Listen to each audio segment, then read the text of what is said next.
38 minutes. That's how long Aaliyah Boston played against the Phoenix Mercury. 38 full minutes of game action, more than any other player on the roster, more than their leading scorer, more than anyone who suited up that night. And if that number doesn't immediately strike you as suspicious, here's the part that should. Less than 24 hours earlier, that same Aaliyah Boston was listed as too injured to play even a single minute. Not limited, not on a minutes restriction, completely unavailable. The official reason? Lower leg injury. Too risky, can't put her out there. Except there's one critical detail that changes everything about that story. The night Boston couldn't play a single minute was the same night Caitlin Clark was on the court. The night she suddenly recovered enough to play nearly 4 full quarters was the night Clark was suspended. Once you see that, you can't unsee it. And once you start pulling on that thread, the entire picture unravels into something that looks a whole lot less like bad luck and a whole lot more like a coordinated plan. Let's establish the timeline precisely, because every detail here matters. Game 1, Indiana Fever versus the Los Angeles Sparks. Caitlin Clark is active and playing. The coaching staff, under Stephanie White, makes the decision to play her in 2-minute increments throughout the game. Not 5-minute stretches, not 3-minute rotations, 2 minutes at a time. That's barely enough time to set up a single play, let alone build any kind of offensive rhythm or defensive communication. For a point guard whose entire value is built on playmaking, court vision, and the kind of pick-and-roll chemistry that takes reps to develop, 2-minute cameos aren't a rotation strategy, they're a punishment disguised as one. And while Clark is being cycled in and out like a player on a pitch count, Aaliyah Boston, their all-star center and their most important offensive partner, isn't on the court at all. 0 minutes. The medical staff deemed her lower leg injury too significant to risk any game action whatsoever. The Fever lose that game. Clark's stats are limited by design. The night ends quietly, almost forgettably. Almost. Fast forward exactly 24 hours. Game 2, Indiana Fever versus the Phoenix Mercury. Caitlin Clark is suspended, sitting in street clothes due to technical foul accumulation. And Aaliyah Boston, she's not just playing, she's logging 38 minutes of game action. More than Kelsey Mitchell, more than anyone on the roster. The lower leg injury that made her completely unavailable one night earlier has apparently resolved itself overnight, right on schedule, right at the exact moment it became most convenient for the narrative being constructed around Caitlin Clark. Numbers rarely lie the way people do, and the box score from that Phoenix game tells a story that cuts straight through any attempt to spin this as a coincidence. Kelsey Mitchell had 29 points and 8 assists that night. 8 assists! On the surface, that sounds like a breakout performance from a player finding a new dimension to her game. But here's the context that flips the entire narrative. Kelsey Mitchell averaged 2.1 assists per game last season. She is a score-first guard, always has been. Facilitating at a high level simply isn't what she does. So where did those 8 assists suddenly come from? They came from Aaliyah Boston spending 38 minutes on the court, rolling to the basket, posting up in the paint, drawing defensive attention, and creating the exact kinds of easy passing opportunities that any point guard in the league would happily convert into assists. Boston made Kelsey Mitchell look like a different player because Boston is that kind of dominant force when she's healthy and deployed correctly. And that's precisely what makes the previous night so damning. That same Aaliyah Boston, the one who just unlocked 8 assists from a score-first guard, couldn't give Caitlin Clark even 10 minutes of support. Not 10, not 5, 0. Think about what Clark could have done with a healthy Boston in that Sparks game.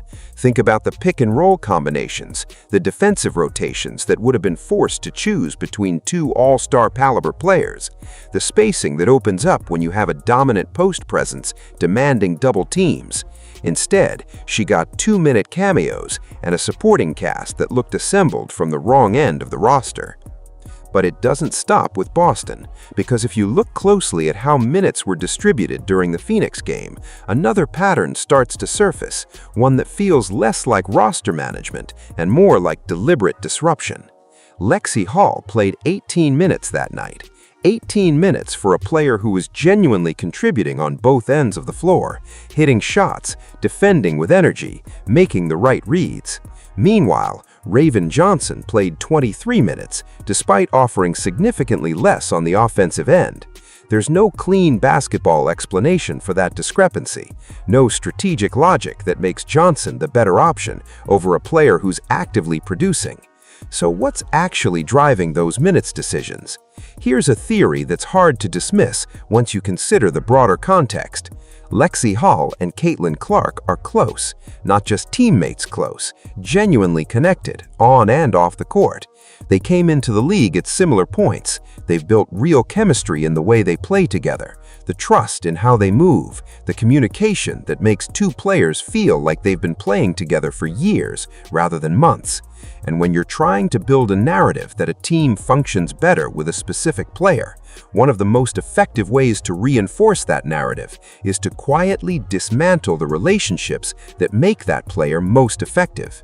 Limit the minutes of the players she connects most naturally, disrupt the chemistry, make it harder for her to find her footing when she does return. Whether that's intentional or simply a convenient side effect of other decisions, the result is the same. Clark comes back to a roster that's been subtly reconfigured to make her success more difficult. Then there's Stephanie White's in-game coaching during the Phoenix game, which raises its own set of questions entirely separate from the roster management decisions.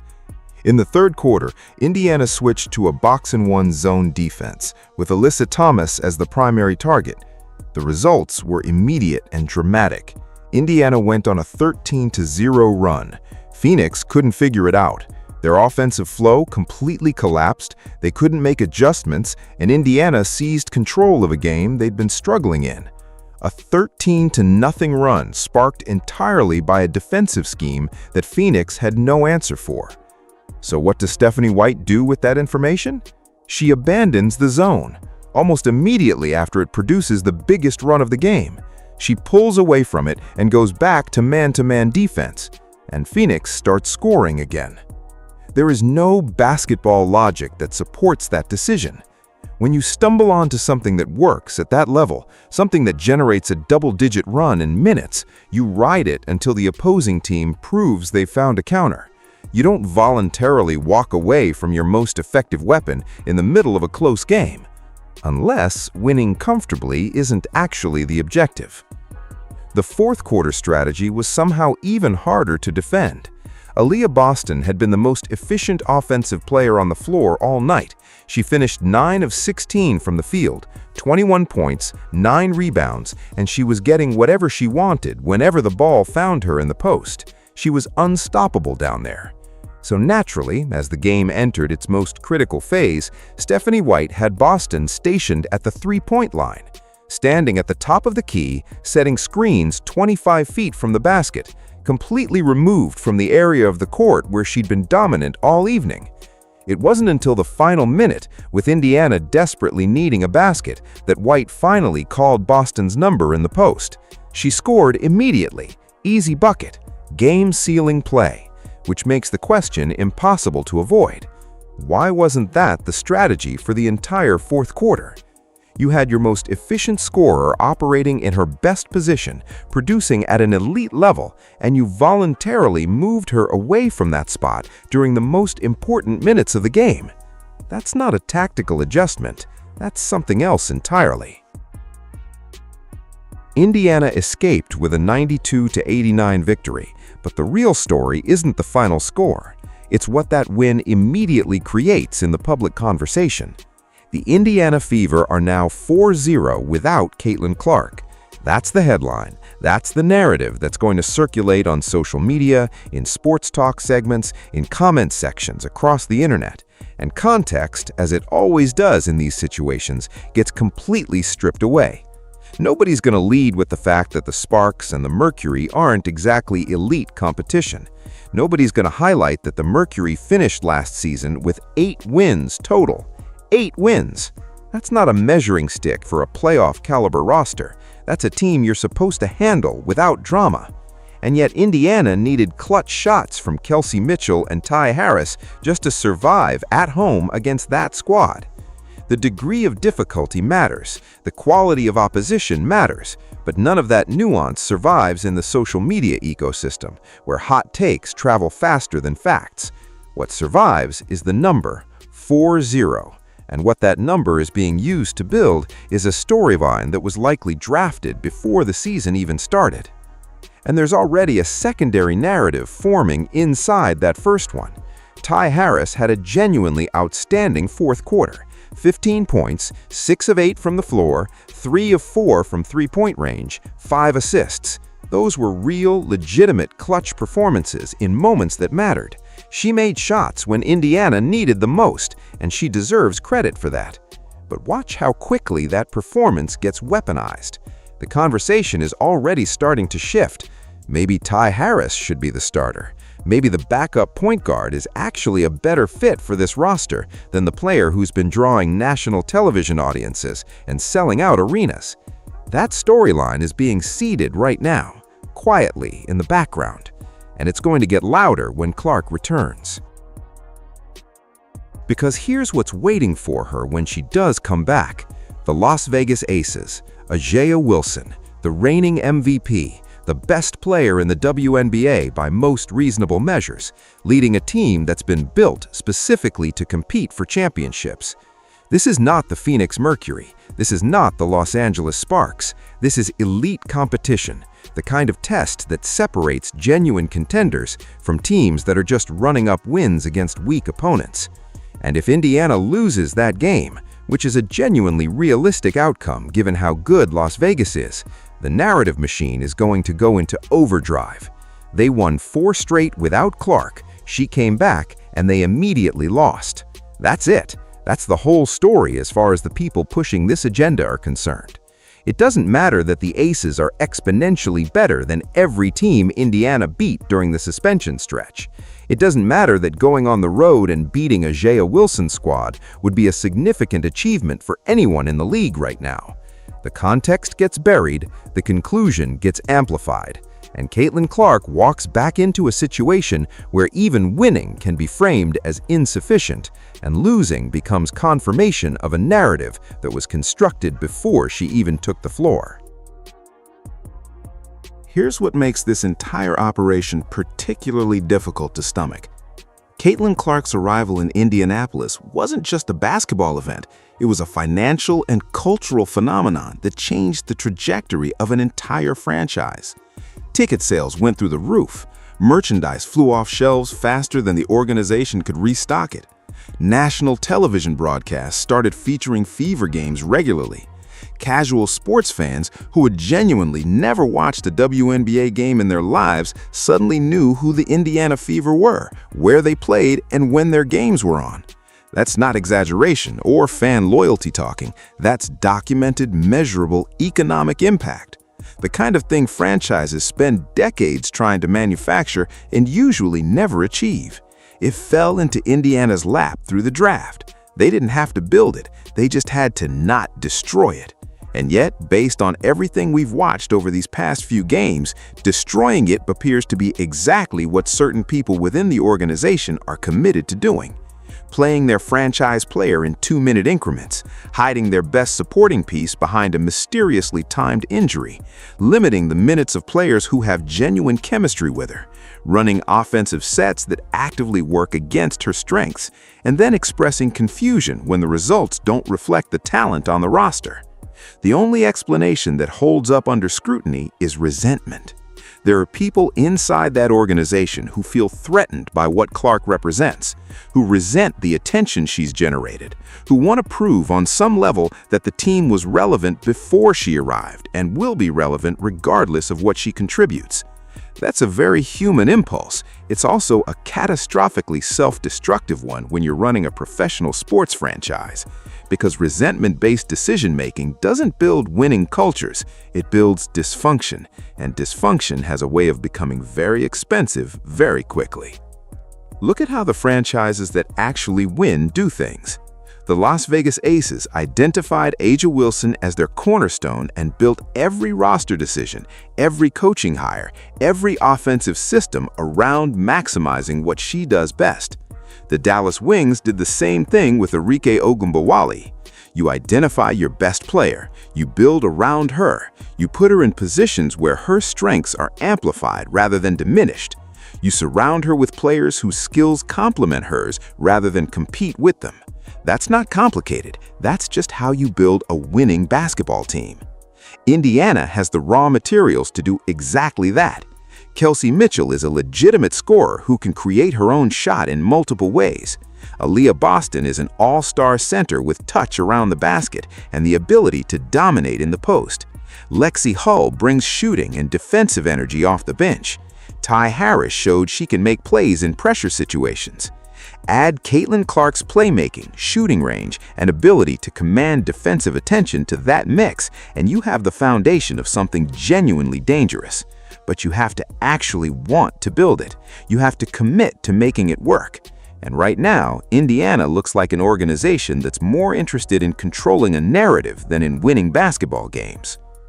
The cost of that choice isn't just a few losses early in the season. The cost is Caitlin Clark's development. She's a rookie. Her first professional season should be about learning, adapting, building confidence against elite competition, developing the kind of deep trust with her teammates that only comes from consistent reps together. Instead, she's being cycled in and out in 2-minute stretches, playing without her most important pick-and-roll partner, watching players she has genuine chemistry with get their minutes quietly cut. That's not a development environment. That's an obstacle course. And the damage it does doesn't show up immediately. It shows up in the playoffs. It shows up when Indiana needs their best players performing at their highest level and discovers that you can't manufacture trust and chemistry after spending an entire season undermining both. So here's what to watch for when Clark comes back.